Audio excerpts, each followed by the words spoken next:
রবীন্দ্রসঙ্গীতে বিশেষ অবদানে প্রতি বছরই প্রদান করা হয় কলিম শরাফী স্মৃতি পুরস্কার। এই বছরও হয়নি যার ব্যতিক্রম।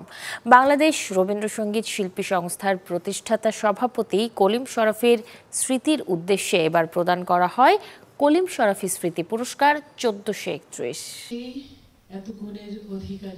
বাঙালির হাসি, কান্না আর যত রকম বোধ আছে তার যে কোনোটার প্রকাশ করতে গেলেই আমাদের বারবার ফিরে যেতে হয় রবি ঠাকুরের পংক্তিমালায়। বাংলাদেশে রবীন্দ্র চর্চার শুরুর দিকের দিকপাল কলিম শরাফী। বাংলাদেশ রবীন্দ্রসঙ্গীত শিল্পী সংস্থার প্রতিষ্ঠাতা সভাপতিও তিনি। রবীন্দ্রসঙ্গীত শিল্পী সংস্থা তার স্মৃতির প্রতি শ্রদ্ধা জানিয়ে প্রতি বছর নিয়ম করে আয়োজন করে জাতীয় রবীন্দ্রসঙ্গীত উৎসব। সারা দেশ থেকে কিশোর এবং সাধারণ বিভাগে অংশ নেয়া শতাধিক প্রতিযোগীর মধ্য থেকে বাছাই করা হয় সেরা 25 জনকে। উৎসবে যাদের হাতে পুরস্কার তুলে দেন সমাজ কল্যাণ মন্ত্রী ডাক্তার দীপু মনি।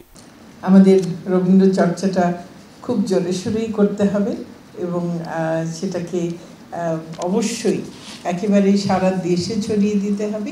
সাংস্কৃতিক চর্চাটা যদি না থাকে তাহলে যে মানব সম্পদ আমরা গড়তে চাই সে মানব সম্পদ আসলে যেমন মানুষটা গড়তে চাই তেমন মানুষ গড়া যাবে না। সে হয়তো খুব প্রযুক্তিতে দারুণ ভালো হবে, হয়তো সে তার অর্থনৈতিক ভিতটা অনেক শক্ত হবে, কিন্তু ঠিক যে মানুষ তার গঠন আমরা করতে চাই সেটা করা শক্ত হবে। সেজন্য সাংস্কৃতিক চর্চাটা একেবারেই অপরিহার্য, রবীন্দ্র চর্চাও অপরিহার্য। কলিম শরাফী স্মৃতি পুরস্কার 1431 এবং জাতীয় রবীন্দ্রসঙ্গীত উৎসবে আরও উপস্থিত ছিলেন তথ্য ও সম্প্রচার প্রতিমন্ত্রী মোহাম্মদ আলী আরাফাত। বাংলাদেশ রবীন্দ্রসঙ্গীত শিল্পী সংস্থার সভাপতি সাজেদ আকবর বলেন, জীবন বোধের আরেক নাম রবীন্দ্রনাথ।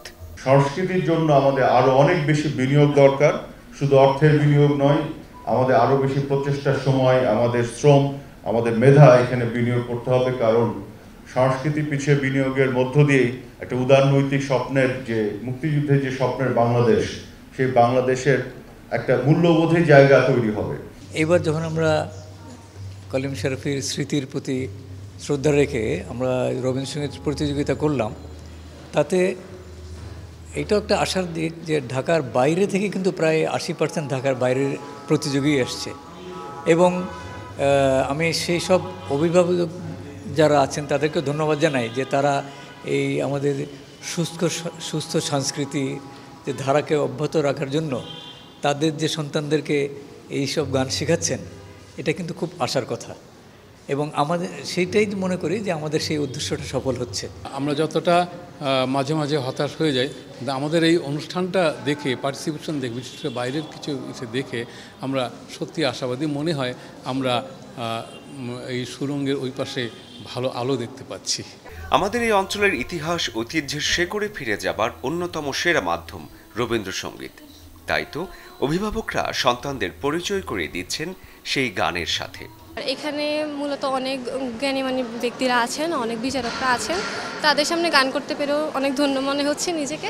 শিশুকাল থেকেই আমার সন্তানদেরকে, আমার আছে এখন আমার বড় মেয়ে, এবং তাদেরকে আমি এই শিক্ষায় শিক্ষিত করেছি যে সংস্কৃতি যেন তাদের মধ্যে থাকে এবং আমার উত্তরাধিকার সূত্র যেন সংস্কৃতিটা বেঁচে থাকে।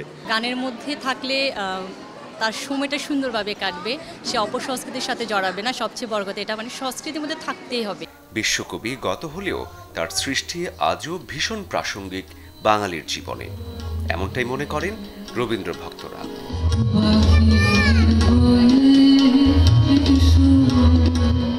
শরীফুল হক, চ্যানেল 24, ঢাকা।